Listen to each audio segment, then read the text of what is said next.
Joined now by activist and director of Rivonia Circle, Tessa Dooms. Tessa, a very good afternoon to you. Thanks very much for your time. You guys have supported Kabelo Gwamanda in the past. It will be interesting to hear your view on the back, of course, for the reports we've seen this past weekend.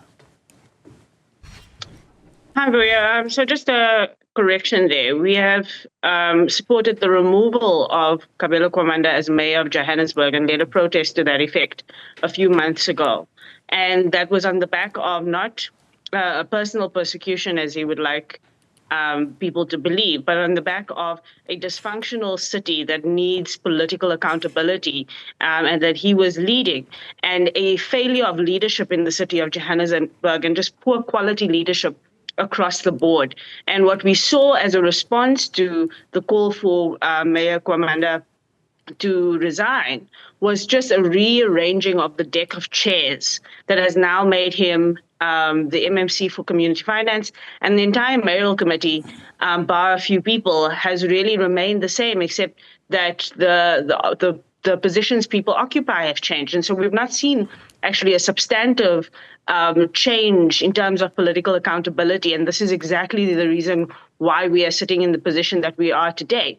The city of Johannesburg has a long-standing problem right now of a leadership problem where there's a lack of accountability from the side of leaders, where there is no space for citizens and residents of the city of Johannesburg to have their concerns heard, tabled before council, tabled before the executive, where really there is a sense that the parties, and especially given the political arrangements that we've seen with the coalitions, that the parties have just taken over in terms of how they're going to horse trade their way through this administration without any care and concern for the actual impact on governance and the impact on residents' lives. And so we have not supported Mayor Gwamanda in any way before this moment, except to say one thing, that elections have consequences. And I've made this point when he was first made mayor, that anyone who is a councillor in that chamber could become mayor or MMC. That's why it matters that we know who the councillors are and we don't just fixate on the parties. Pardon me, I meant to say you supported his removal.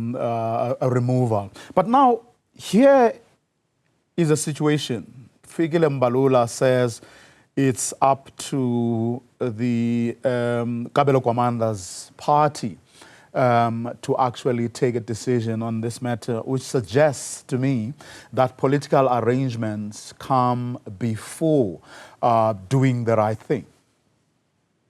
Absolutely. The ANC, as one of the biggest party really in this country, should know better. It should be saying that its coalition with the voters is more important than its coalition with Al Jama. And that when a person that is appointed by an ANC mayor into a cabinet has been empowered by the ANC to be a mayor not so long ago, is found to be arrested and now facing the law on something as important as fraud, that the ANC will then just say, oh, no, that's not our concern. They have political and institutional power that they have given to Kabelo Gwamanda, and now it is their responsibility to hold him to account. The mayor has one job and one job only, and that is, or at least a first job, and that is to have an executive in place that is acting on his instruction, acting as a collective and accountable to him in terms of their actions. And so as a mayor from the ANC absolutely has a stake in here because they have a relationship with voters and with the residents of this city and a responsibility to act in the best interest of the country and the city above their political arrangement. And it takes us back, to an issue that people have been raising about these coalition arrangements. In other words, what are they based on? Because, and underscoring the importance, of having, a philosophy or even, founding values for these coalitions. In other words, what do these political parties unite on when it comes to these coalition arrangements? And not only that, but that being made public so that the public gets to understand what these arrangements are based on, isn't it? Absolutely. I mean, the principles of these arrangements, what kind of ethos and shared sets of values govern these arrangements and underpin these arrangements is important. But more importantly, what is the quality of the people that get put forward for the positions in these arrangements? And I do say that, the political parties that decide to go into coalition with each other, they don't get to just accept whatever the other says for political expedience.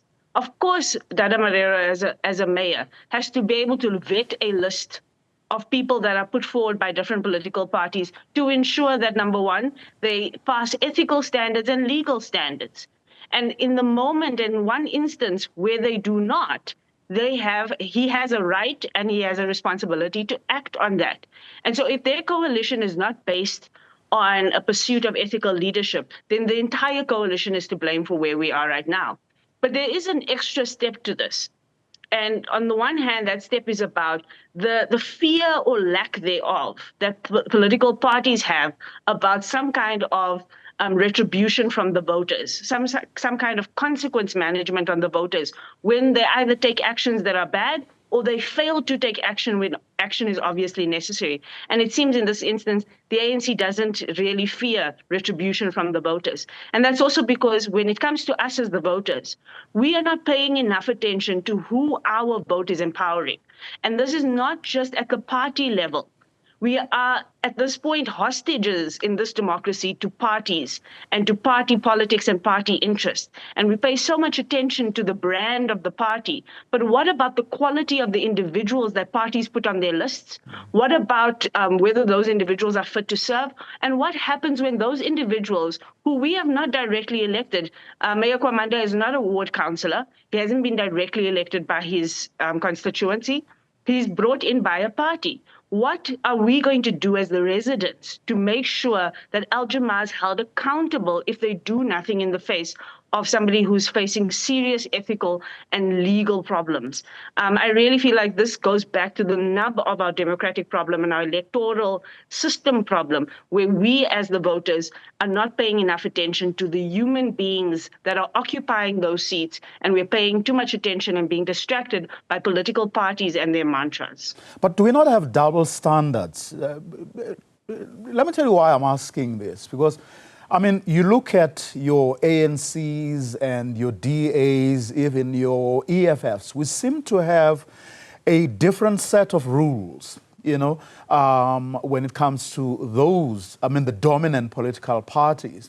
And I mean, Kabelo Gwamanda may be as dull as they come, right? But I struggled to understand why people wanted him out so badly. Because one could argue that you have similar, you know, or the same caliber of people in the other dominant political parties wouldn't make it, you know, in one's books. But because they come from particular political parties, we tend to tolerate that. Whereas when it comes to smaller parties like your Al-Jamaas in this instance, we sort of tend to, you know, be a lot more vocal and a lot more active when it comes to getting rid of them or finding fault in their thinking or their leadership. I disagree with that. It was former President Jacob Zuma, who was from the ANC, that probably suffered the most backlash in terms of a removal that we've ever seen in the history of this country democratically. So I don't think that it's particular to particular parties. Do I think we do it often enough or consistently enough? No.